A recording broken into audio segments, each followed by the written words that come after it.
નમસ્કાર. બનાસકાંઠાની વાત કરીએ તો બનાસકાંઠાના વડગામના પીલુચા બાદ હવે ધોડિયાલ વિસ્તારમાં બુટલેગરો બેફામ બન્યા છે તેવું સામે આવ્યું છે. દારૂ ભરેલી ગાડીઓનો વિડીયો ઉતારનાર જીઆરડી જવાન પર જીવલેણ હુમલો કરવામાં આવ્યો હોવાનો આરોપ છે અને સાથે જ તેનો મોબાઈલ છીનવી કાલે પોલીસ કચેરી આવીને લઈ જશે તેવી ધમકી પણ આપવાનો દાવો કરવામાં આવ્યો છે. તો આ મામલે જિગ્નેશ મેવાણીએ આરોપ લગાવ્યો છે કે લાઇનની ગાડીઓમાંથી પોલીસને મહિને કરોડો રૂપિયાનો હપ્તો મળે છે, જેના કારણે તંત્ર ચૂપ છે અને અગાઉ છાપી પોલીસ સ્ટેશન વિસ્તારમાં પણ 45 દારૂની ગાડીઓનો વિડીયો વાયરલ થયો હતો અને કાર્યવાહીની માંગ ઉઠી છે. હવે સ્થાનિક લોકો અને નેતાઓ દ્વારા હુમલાખોર બુટલેગરો સામે કડક ગુનો દાખલ કરવાની માંગણી પણ કરવામાં આવી છે અને પોલીસે આ બાબતે તપાસ શરૂ કરી છે. બનાસકાંઠાની આ ઘટના છે. બનાસકાંઠામાં બુટલેગરો બેફામ બન્યા છે. બુટલેગરનો જીઆઈડી જવાન પર હુમલો કરવામાં આવ્યો છે અને વિડીયો ઉતારનાર જીઆઈડી જવાન પર આ હુમલો કરવામાં આવ્યો છે. તેમને ધાક ધમકી પણ આપવામાં આવી. જીઆઈડી જવાનને ધમકી પણ આપવામાં આવી અને 45 દારૂની ગાડીઓનો વિડીયો પણ વાયરલ થયો છે.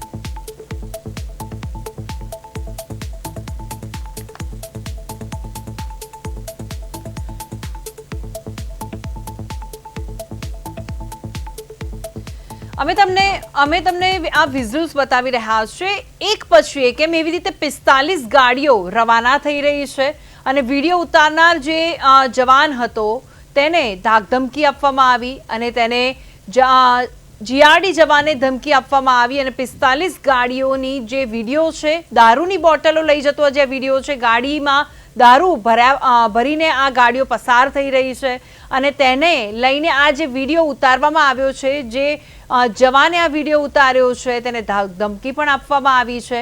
મહત્વપૂર્ણ બાબત અમે બતાવી રહ્યા છીએ. આ બનાસકાંઠાનો આ વિડીયો છે ત્યારે સવાલ એ થાય છે કે ગાંધીના ગુજરાતમાં ત્યારે દારૂબંધી છે છતાં દારૂ ક્યાંથી આવે છે, ક્યાંથી ઘુસાડવામાં આવે છે તે પણ એક મોટો સવાલ છે. ત્યારે સવાલ તંત્ર પોલીસ કર્મીઓ ઉપર થાય છે અને ધોડિયાલમાં દારૂની ગાડીઓનો વિવાદ છે તે ગરમાયો છે અને વિડીયો ઉતારનાર જીઆઈડી જવાન પર હુમલો કરવામાં આવ્યો છે અને વિડીયો ઉતારનાર જીઆઈડી જવાન પર હુમલો કર્યો અને જીઆઈડી જવાને ધમકી પણ આપવામાં આવી છે અને આ અમે તમને વિઝ્યુઅલ્સ બતાવી રહ્યા છે. 1, 2, 3 એવી 45 દારૂની ગાડીઓનો આ વિડીયો વાયરલ થયો છે. આ 45 એ ગાડી છે કે જેમાં દારૂ ભરવામાં આવ્યો છે અને 45 દારૂની ગાડીઓ પસાર થઈ રહી છે અને આ વિડીયો જે જવાને ઉતાર્યો છે તે જવાને આ વિડીયો સોશિયલ મીડિયા પર મૂક્યો અને સોશિયલ મીડિયા પર આ વિડીયો વાયરલ થયો અને ત્યારબાદ વિડીયો વાયરલ કરનાર વ્યક્તિને પણ ધાક ધમકી આપવામાં આવી છે. ત્યારે સવાલ અત્યારે તંત્ર ઉપર, પોલીસ કર્મીઓ ઉપર થાય છે કારણ કે જ્યારે ગુજરાતમાં દારૂબંધી હોવા છતાં પણ ક્યાંથી અને કેવી રીતે અને કોના રહેમ નજર હેઠળ આ બધી પ્રવૃત્તિઓ થાય છે તે પણ એક મોટો સવાલ છે.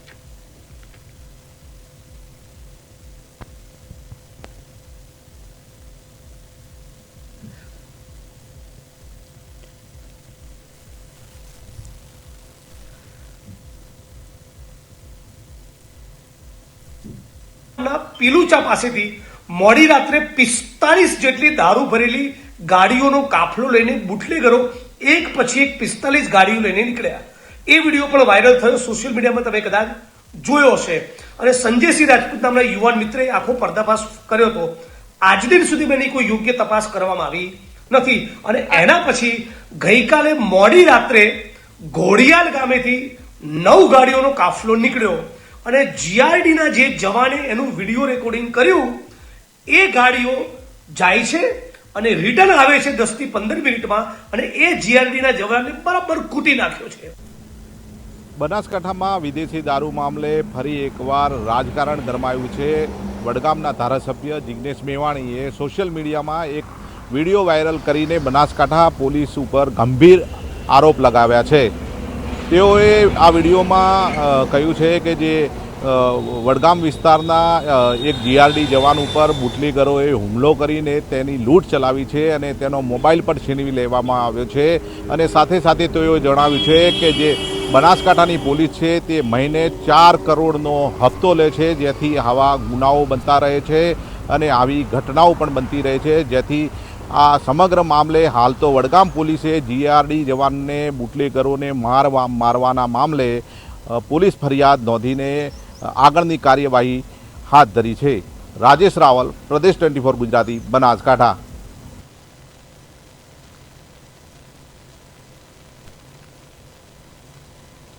હવે બનાસકાંઠાની અમે વાત કરી રહ્યા છીએ. બનાસકાંઠામાં જે રીતે બુટલેગરો બેફામ રીતે અત્યારે સામે આવી રહ્યા છે ત્યારે સવાલ બહુ મોટા થઈ રહ્યા છે. અને હમણાં જ અમે તમને ટીવી સ્ક્રીન પર બતાવ્યું કે જિગ્નેશ મેવાણી જે રીતે કહી રહ્યા હતા કે સરકાર શું કરી રહી છે, પણ મારે તમને એ પણ જણાવવું છે કે પ્રદેશ 24 ગુજરાતીએ આ જ બાબત પર તેમની સાથે લાઈવ જોડાવા માટે પ્રસ્તાવ મૂક્યો હતો પણ તેમણે નકાર્યો છે. આ બહુ મોટી બાબત છે. એને જિગ્નેશભાઈ મેવાણીએ ના પાડી કે અમે તમારી સાથે આ મુદ્દે ચર્ચા નહીં કરીએ. ત્યારે જિગ્નેશ મેવાણીનું અત્યારે બે ફેસીસ સામે આવતા હોય એવું લાગી રહ્યું છે, કારણ કે એક બાજુ એમ કહે છે જિગ્નેશભાઈ મેવાણી કે સરકાર કોઈ કાર્ય કરતી નથી, બુટલેગરો બેફામ રીતે અત્યારે ફરી રહ્યા છે. આ વિડીયો ઉપર જ તેમણે વાતચીત કરી અને જ્યારે પ્રદેશ 24 ગુજરાતી તેમણે પ્રસ્તાવ મૂક્યો છે કે આ જ બાબત પર તમારે માહિતી આપવાની છે, ફોન કર્યો અને એમને જવાબમાં ના પાડી છે. ત્યારે સવાલ અત્યારે જિગ્નેશભાઈ મેવાણી ઉપર પણ થઈ રહ્યા છે. પ્રદેશ 24 ગુજરાતી તેમને પણ સવાલ કરી રહી છે, કારણ કે જ્યારે તમે વાત કરી રહ્યા છો દારૂબંધી ઉપર અને સરકાર ઉપર આક્ષેપ કરો છો તો તમે ખુલ્લેઆમ બોલવામાં ક્યાં પીછેહટ થાવ છો તે પણ એક મોટો સવાલ છે.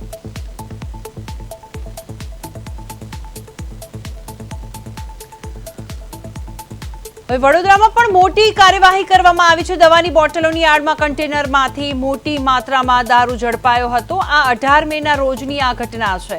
ત્યારે એવું નથી કે ખાલી બનાસકાંઠાની જ અમે વાત કરી રહ્યા છીએ. છેલ્લા ઘણા સમયથી ઘણી જગ્યાએ દારૂ ખુલ્લેઆમ વેચાઈ રહ્યો છે. ત્યારે બનાસકાંઠાની વાત છે. બોટાદમાં 2 મેના રોજ ખેતીની દવાની આડમાં પણ દારૂ લઈ જવાયો હતો ને તેને ઝડપી પાડવામાં પણ આવ્યો છે અને રૂપિયા 1 કરોડથી પણ વધારે એનો મુદ્દામાલ હતો તે પોલીસે જપ્ત કર્યો છે.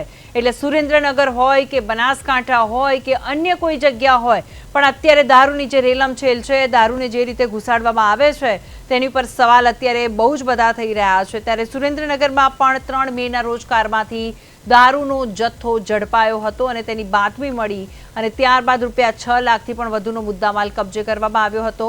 જ્યારે જૂનાગઢમાં પણ 4 મેના રોજ લક્ઝરી કારના ચોરખાનામાંથી દારૂનો જથ્થો ઝડપાયો. ત્યારે મહેસાણામાં પણ 8 મેના રોજ દારૂ ઝડપી પાડવામાં આવ્યો હતો અને તેની કિંમત રૂપિયા 18 લાખનો મુદ્દામાલ હતો તે ઝડપી પાડવામાં આવ્યો છે. ત્યારે અમદાવાદની વાત કરીએ, અત્યારે અમદાવાદમાં સૌથી વધારે દારૂનો જથ્થો ઝડપાતો હોય છે. 9 મેના રોજ અમદાવાદમાંથી દારૂ ઝડપાયો, 15 લાખનો મુદ્દામાલ કબજે કરવામાં આવ્યો. હવે 7 મેના રોજ કારમાંથી દારૂનો જથ્થો ઝડપાયો છે. એટલે જોવા જઈએ તો આ જ મહિનામાં એવી ઘણી એવી ઘટનાઓ બની છે કે જ્યાં દારૂને ઝડપી પાડવામાં આવ્યો છે. અને અત્યારે જો બનાસકાંઠાની વાત કરવામાં આવે, ખાસ તો અત્યારે જે વાત કરવામાં આવે કે 45 એવી ગાડીઓ છે કે જેમાં દારૂ ભરીને એ ગાડીઓ જતી હતી અને જ્યારે જીઆઈડી જવાન જ્યારે વિડીયો ઉતારે છે, તેનો વિડીયો તેને સોશિયલ મીડિયા પર મૂક્યો તે વખતે એ જવાનને ધાકધમકી આપવામાં આવે છે, તેને ડરાવવામાં આવે છે. ત્યારે સવાલ અત્યારે પોલીસ કર્મી અને તંત્ર ઉપર થાય છે, કારણ કે જો દારૂબંધી હોવા છતાં પણ ગુજરાતમાં આ જ મહિનામાં આટલા બધા સ્થળેથી દારૂ મળી આવો એટલે પ્રશ્નાર્થ થાય છે. કારણ કે આ દારૂ આવે છે ક્યાંથી? કારણ કે અત્યારે ગુજરાતમાં દારૂબંધી અને ડ્રાય સ્ટ્રીટ છે છતાં પણ દારૂ ઘુસાડવામાં આવે છે. તો કોની રહેમ નજર હેઠળ આ દારૂ ઘુસાડવાનો પ્રયત્ન કરવામાં આવે છે અને ખુલ્લેઆમ દારૂનું વેચાણ થાય છે અને બુટલેગરો બેફામ બની ગયા છે અને લોકોને ધાકધમકી આપવા માંડ્યા છે. માત્ર અમદાવાદ શહેરમાં જ છેલ્લા 2 વર્ષ દરમિયાન આશરે રૂપિયા 18 કરોડથી પણ વધુનો દારૂ ઝડપાયો હોવાનું સામે આવ્યું છે. ત્યારે બીજી તરફ ગ્રામ્ય વિસ્તારોની પણ વાત કરીએ તો ત્યાં પણ દારૂ ખુલ્લેઆમ વેચાણ થાય છે તેવા અહેવાલો સતત સામે આવ્યા છે. હું જે રીતે તમને કહી રહી છું, અમરેલી છે, બનાસકાંઠા છે, અમદાવાદ છે, વડોદરા છે, ઘણા એવા વિસ્તારો છે કે જ્યાં દારૂની રેલમછેલ જોવા મળે છે. અને આ એવું નથી કે આ ઘણા મહિના પહેલાની વાત છે. આ જ મહિનાની વાત કરીએ, મે મહિનાની વાત કરીએ, આ મે મહિનાનો આ અમારો રિપોર્ટ છે જે અમે તમારી સમક્ષ મૂક્યો છે. મે મહિનાની અંદર જ આટલી બધી જગ્યાએથી દારૂની રેલમછેલ જોવા મળી છે, દારૂ ઝડપાયો છે. ત્યારે સવાલ અત્યારે બહુ જ મોટા ઊભા થઈ રહ્યા છે અને આટલા મોટા પ્રમાણમાં દારૂ રાજ્યમાં પહોંચે છે કેવી રીતે એ પણ બહુ મોટો સવાલ છે. દારૂની હેરાફેરી, વેચાણ અને જાહેરમાં પાર્ટીઓના વિડીયો પણ સામે આવ્યા છે. તેમ છતાં અનેકવાર કાર્યવાહી થતી પણ નથી અને તેવી પણ ચર્ચા છે. તો કેટલાક કિસ્સાઓમાં જનતા દ્વારા દારૂના અડ્ડાઓ અંગે માહિતી આપનાર અથવા તો જનતા રેડ કરનાર લોકો સામે જ પોલીસ કાર્યવાહી થતા લોકોમાં અસંતોષ પણ જોવા મળ્યો છે. તો આ સાથે જ આપણે વાત કરવી છે આ જ મુદ્દા પર, અને આપણી સાથે જોડાઈ ગયા છે શૈલેષભાઈ ઠક્કર, જે કોંગ્રેસના પ્રવક્તા છે. શૈલેષભાઈ, આપનું સ્વાગત છે પ્રદેશ 24 ગુજરાતીમાં. હવે સવાલ એ છે કે દારૂ આવે છે ક્યાંથી? આ અમે આખો એક રિપોર્ટ તૈયાર કર્યો છે કે મે મહિનાની અંદર, આ જ મહિનામાં, હા સર, આ મહિનામાં આખો રિપોર્ટ અમે તૈયાર કર્યો છે કે કયા કયા વિસ્તારમાંથી કેટલા રૂપિયાનું અને કેટલી દારૂની બોટલો અત્યારે સામે આવી છે. એટલે સવાલ અત્યારે એ થાય છે કે દારૂ આવે છે ક્યાંથી? બહુ પ્રશ્ન તમારો સારો છે અને એનો જવાબ થાય અને પડઘા પડે છે મેડમ, એ થોડુંક ચેક કરાવી દઈએ. હા બિલકુલ, તમારો કન્ટિન્યુ કરો સર, તમારો અવાજ તો આવે જ છે. પડઘા પડતા ઓકે પડે છે, પડઘા પાછળમાં. હેલો, જી જી જી, હવે આવે છે સર? હા મેડમ, હવે અવાજ આવે છે ને? હવે અવાજ આવે છે. ઓકે. પણ મેડમ પડઘા હું જી બોલું પછી 3 સેકન્ડ પડઘા પડે છે, વાંધો નહીં, ચલો હાલો. હવે મેડમ જો પહેલા પ્રથમ તો દારૂ ક્યાંથી આવે છે એ સવાલ તમે મને કીધું. રાજસ્થાનની બોર્ડર ઉપર અમે ધારો કે રણુજા ફરવા ગયા હોય કે અમે આબુ કે આગળના વિસ્તારમાં ફરવા ગયા હોય તો અમારી ગાડી રોકીને ચેકિંગ કરવા, પણ જો જેમની સાઠગાંઠ હોય, જેમની સાથે એમની મિલીભગત હોય, જે અધિકારીઓ એ પોસ્ટ ઉપર બેઠા હોય, એમાં બધા એવા નથી હોતા, પણ અમુક અધિકારીઓ એવા લાલચુ લોભી હોય છે, એટલે એ આખી ટ્રક બારોબાર બાયપાસ આ બાજુ મોકલવામાં સપોર્ટ કરે છે. અને કેવી રીતે મોકલે છે એ બધાને ખબર પડે કે ભાઈ અત્યારે આના વગર તો કઈ ચાલતું નથી, પૈસા વગર. બીજું, હવે અમદાવાદની અંદર 2 દિવસની અંદર છેલ્લા 18-19 કરોડનો દારૂ પકડાયો, એ મારા પાસે ન્યૂઝ આવ્યા ત્યારે. બીજું કે મુંબઈની અંદર વધારનો છે, ઘણી એવી જગ્યાઓ છે, દાહોદ ગણી લો, બનાસકાંઠા ગણી લો, ત્યાં બહુ જ મોટા પ્રમાણમાં અને કરોડોમાં દારૂ ઝડપાયો છે. એટલે 19 કરોડ તો તમે બહુ મામૂલી રકમ બોલ્યા છો સર. અમદાવાદ નો જ બોલ્યો 2 દિવસ. હા યસ, અમદાવાદ. હા, અમદાવાદ બોલ્યો મેડમ, 2 દિવસની અંદર 18 થી 19 કરોડ નો અમદાવાદમાં પકડાયો એવું બોલ્યો. બીજું કે જે વાપી થી ફેક્ટરીઓ પકડાય છે દારૂની, નકલી ફેક્ટરીઓ પકડાય છે, એટલે વધારે પડતો મુંબઈ થી વાપી બાજુ પણ દારૂ ઘણો આવી રહ્યો છે અને આવે છે. હવે બીજું, ગાંધીના ગુજરાતની અંદર છેલ્લા 30 વર્ષથી ભાજપની સરકાર છે અને એવું કહે છે કે કોઈ ચબરબંધીને મેં છોડવામાં નહીં આવે, કોઈ ચબરબંધીને હા નહીં કરવામાં આવે, એટલે વાતો ખાલી કરી છે આ સરકારે. આ સરકારે યોગ્ય પગલા ભર્યા નથી. તમે શું માનો છો? મારે અત્યારે ખાલી એક થમ્સઅપની બોટલ લઈ અને અંદર જવું હોય કોઈ જગ્યાએ સિટીની અંદર હાથે, તો કેટલું આમ કે કહેવાનો મતલબ કેટલી હોવું જોઈએ કડક. અને આ તો મોટો આટલો કરોડનો દારૂ અંદર ઘૂસી જાય તો એની પાછળ શું ખબર નહીં હોય એમને કે આટલો બધો દારૂ જાય છે કે નથી. એટલે જે અત્યારે એજન્સી સારું કામ કરી રહી છે, જીએસઓજી છે કે એલસીબી છે કે જે પણ એજન્સી એ સારું કામ કરી છે, એને આપણે શાબાશી આપીએ છીએ કે વિદરાઈએ છીએ, બરાબર. બીજું, હવે મારે તમને બીજી એક વાત કરવી છે કે દારૂ ઇંગ્લિશની વાત થઈ, વિદેશી દારૂ થઈ. અમદાવાદ જિલ્લાની અંદર 7 થી 8 તાલુકા આવ્યા છે. હું એ વિસ્તારનો જ છું. સાણંદ છે, બાવરા છે, વિરમગામ છે, માંડલ છે, દ્વારકા છે, કડી છે, કલોલ છે. એની અંદર ગામડાઓની અંદર ધારો કે એક તાલુકાની અંદર 60 થી 65 70 ગામડાઓ હોય, એ વિરમગામની અંદર 105 ગામડા હોય, એની અંદર સાહેબ 80% દેશી દારૂ મળે છે ગામડાઓમાં. શહેરમાં ઇંગ્લિશ પીવા માટે પૈસા હોય છે, પણ ગામડાવાળા પાસે પૈસા ઇંગ્લિશ પીવા 1000ના 1500ના 2000ની બોટલ લેવાના પૈસા નથી હોતા. તો ગામડાઓમાં દેશી દારૂની ભઠ્ઠી ચાલે છે.